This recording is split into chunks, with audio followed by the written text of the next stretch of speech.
तो hello guys, स्वागत है मेरा एक और प्रैक्टिस सेट में। गाइस, हिंदी के प्रैक्टिस सेट नंबर आज 3 है।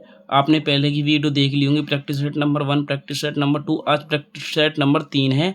इसमें हम टारगेट कर रहे हैं BSF, HCM, ASI, UP police, UP sub inspector, PAT और एसएससी जीडी। इसमें हिंदी आपको बताओ आती है, 20 नंबर की हिंदी आती है बीएसएफ एचसीएम में, एसएससी जीडी में 20 नंबर की आती है और यूपीएसआई में 40 क्वेश्चन आते हैं और यूपी पुलिस में 37 क्वेश्चन आते हैं, आपको पता है।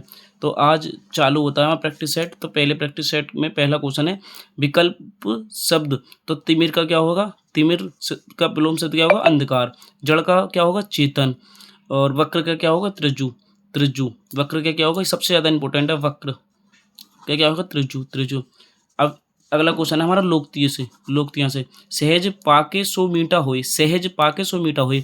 धीरे धीरे कार्य में लगी रहने से परिणाम अच्छा आता है। मतलब ये कहते हैं सहज मतलब धीरे धीरे कार्य करने से हमें परिणाम अच्छा मिलता है। मानो आप मॉक टेस्ट दे रहे हो रोज बीएसएफ, एचसीएम या एसएसजीडी किसी का भी, तो उस मॉक में आप एक एक नंबर के लिए बार बार रिवीजन कर रहे हो, बार बार रिवीजन कर रहे हो। क्यों? क्योंकि आपका वो एक नंबर ऐड होकर आपके आपके सिलेक्शन होने की स्टेज तक जा सकता है। मतलब कि आपका एक नंबर आपको सिलेक्शन से बाहर कर सकता है, एक नंबर सिलेक्शन के अंदर ले जा सकता है।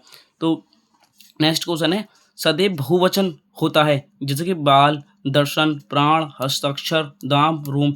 ये सदैव बहुवचन होते हैं। सदैव बहुवचन होने वाले शब्द हैं बाल, दर्शन, प्राण, हस्ताक्षर, दाम, रोम। ठीक है। अब अगला क्वेश्चन है दीपक ने अपनी छोटी बहन से घर साफ करवाया। इसमें क्रिया है, किसी के द्वारा करवाया जा रहा है, छोटी बहन के द्वारा।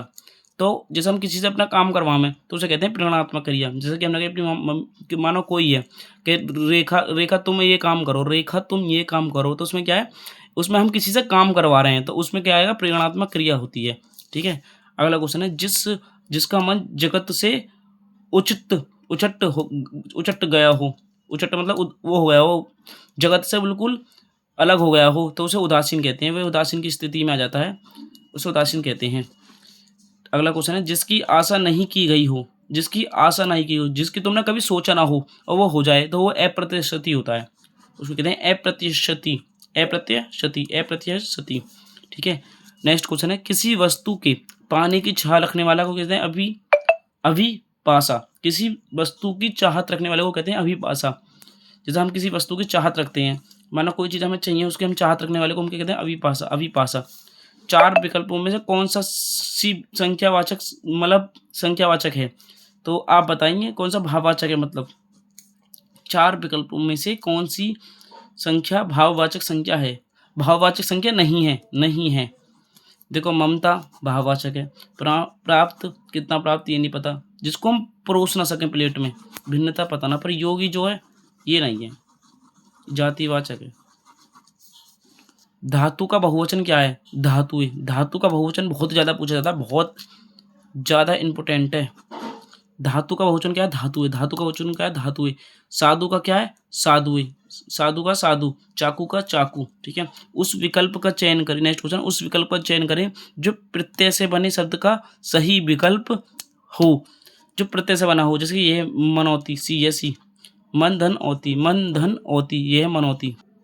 नेक्स्ट क्वेश्चन है उस विकल्प का चयन करें जो पुल्लिंग रूप वाला विकल्प है। पुल्लिंग रूप है, मतलब हम अगर हमें पुल्लिंग और स्त्रीलिंग की पहचान करनी है तो उसमें हमें होगा होगी लगानी होगी। जैसे कि प्यासा होगी, ये तो नहीं होता, प्यासा होगा, ये सही है। राहत होगी, राहत होगी, तो राहत होगा, ये सही है। राहत होगी, प्यास होगी, राहत होगी। ठीक है। झगड़ा होगी, झगड़ा होगी, ये झगड़ा होगा, झगड़ा होगा, तो झगड़ा ही है। थकावट होगी, ये होने में होगी में आएगी, ये भी होगी में आएगी। होगी होगी, ये लगा दो इसके पीछे, सबके पीछे, ये पहचान है। ठीक है। अब आते हैं पर्यायवाची।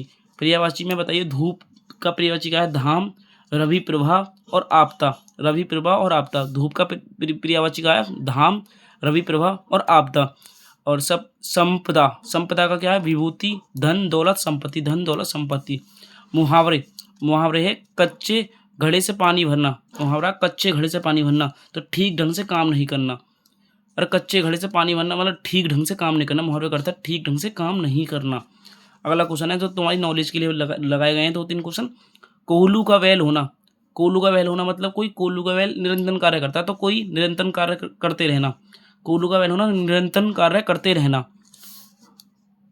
कदू कदू मछली बगुले को खाए, कूदू कूद कूद कूद मछली बगुले को खाए। इसमें कौन सा, ये पूर्णतः प्रतिलोप काम करने को कहा जाता है। ठीक है। राजा का पुत्र, राजा का पुत्र को क्या मैं राजपुत्र। राजपुत्र में कौन सा समाज है, तत्पुरुष समाज। राजा का, कर्ता ने कर्म को कारण से संप्रदान के, ये जो वर्ड हैं इसमें तत्पुरुष समाज में आते हैं। तत्पुरुष समाज में कारक आते हैं। ठीक है। अब आता है क्वेश्चन नेक्स्ट, मुट्ठी गर्म करना, मुहावरे का अर्थ है मुट्ठी गर्म करना, तो रिश्वत लेना। रिश्वत लेना, मुट्ठी गर्म करना मतलब रिश्वत लेना। और कूप मांडू होना, ये बहुत ही ज़्यादा पूछा जाता है, बहुत ही ज़्यादा इंपॉर्टेंट है। कूप मांडू होना, सीमित ज्ञान होना। कूप मांडू होना मतलब सीमित ज्ञान होना, किसी में सीमित ज्ञान होना। गुरु के समीप रहने वाला अंत्यवासी, गुरु के समीप रहने वाले को क्या कहते हैं, अंत्यवासी। गुरु के समीप रहने वाले को क्या कहते हैं, अंत्यवासी। ठीक है। तो गाइस आज की क्लास हमारी यहीं समाप्त होती है। और गाइस आज की क्लास में हमने हिंदी का प्रैक्टिस सेट 3 समाप्त किया। हिंदी का प्रैक्टिस सेट आज हमने 3 समाप्त किया। और गाइस यदि आपको रीजनिंग का प्रैक्टिस सेट चाहिए तो कमेंट में बता दो, रीजनिंग का प्रैक्टिस सेट चाहिए तो। ठीक है। और कंप्यूटर का तो आपके लिए आ ही रहा है, कंप्यूटर का भी आज तीसरा प्रैक्टिस सेट आएगा। ठीक है। और ये कंप्यूटर की भी आप प्रैक्टिस सेट करते रहो और हिंदी का प्रैक्टिस सेट हो ही रहे। अगर आपको रीजनिंग के लिए प्रैक्टिस सेट की ज़रूरत है तो मुझे कमेंट करें।